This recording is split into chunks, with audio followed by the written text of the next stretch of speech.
Papa, pourquoi tu veux m'envoyer rejoindre Mère sur Terre? Pour l'y aider à protéger la vie, petit Corona. Regarde comme elle est belle. Papa, pourquoi me mettre dans le pangolin? Cet animal, Corona, est en voie d'extinction. Et pourtant les hommes continuent à le braconner, de le manger, d'en faire un trophée. C'est donc un symbole, et ce sera la première étape de ma leçon.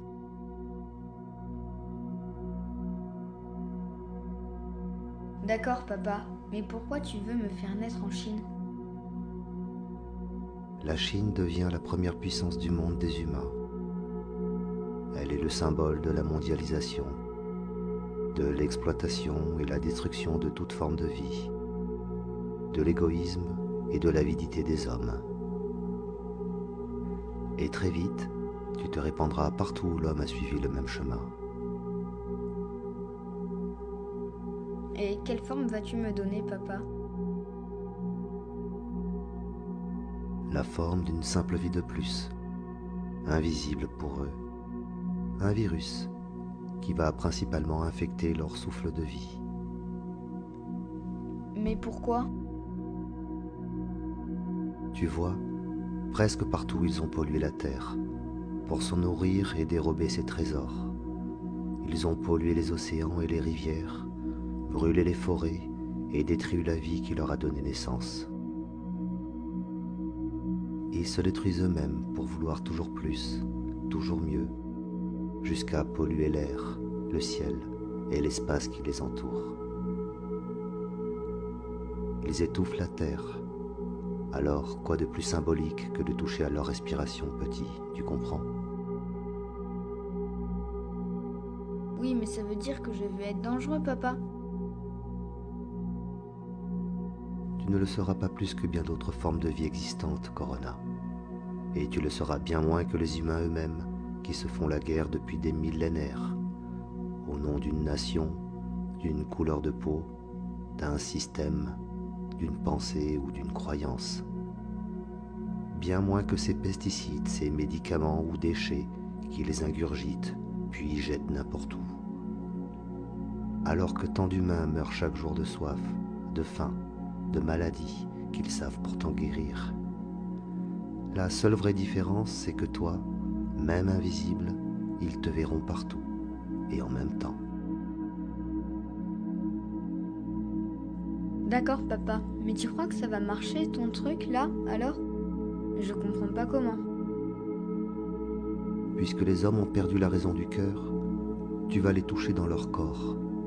Certains par la maladie, les autres par ces émotions qu'ils ne savent pas goûter en silence et écouter avec calme.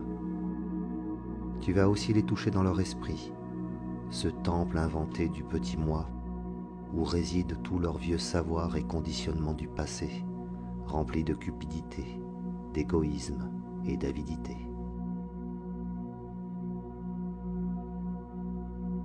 Oui, mais alors, les hommes vont avoir peur de moi. Oh mon petit, oui.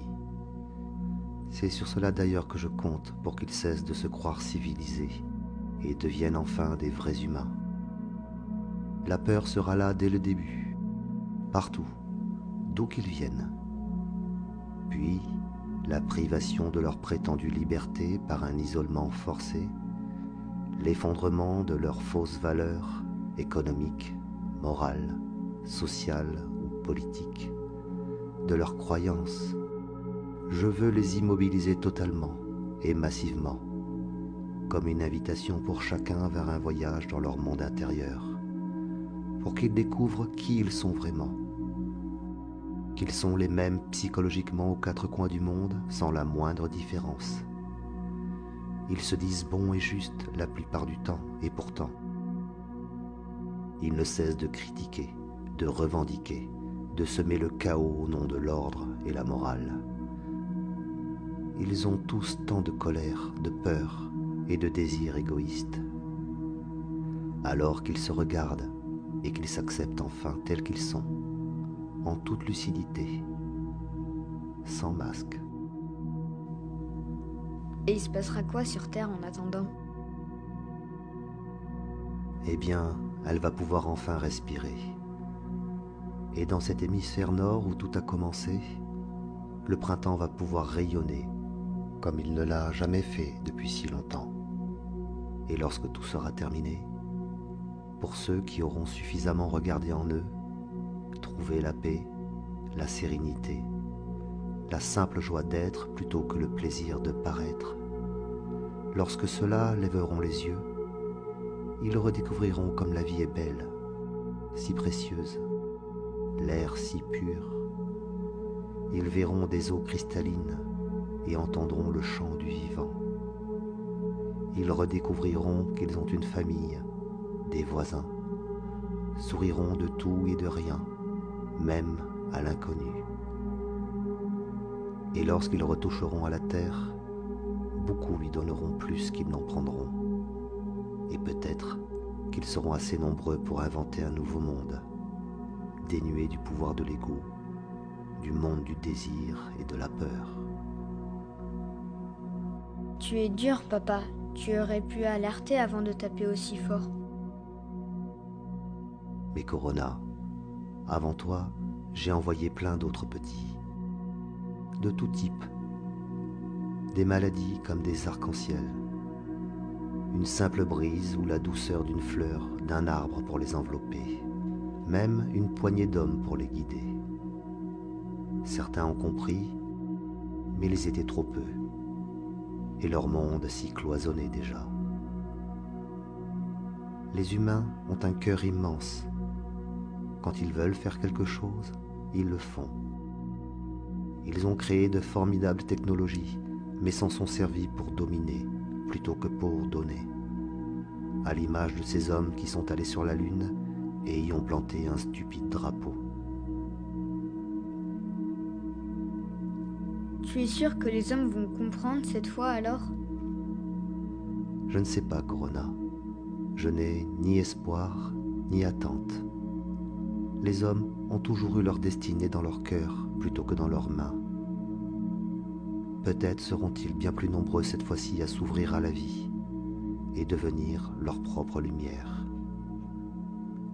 Nous verrons bien. Mais je ferai tout ce qu'il faut pour préserver la Terre. Merci, papa, de m'avoir dit tout ça. Alors, tu es prêt maintenant?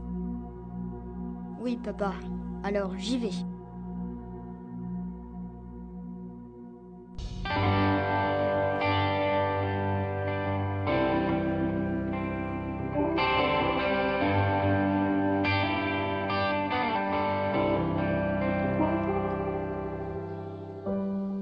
Imagine there's no heaven.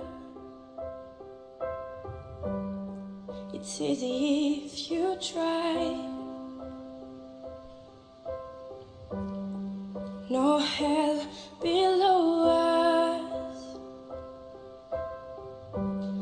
Above us only sky. Imagine all the people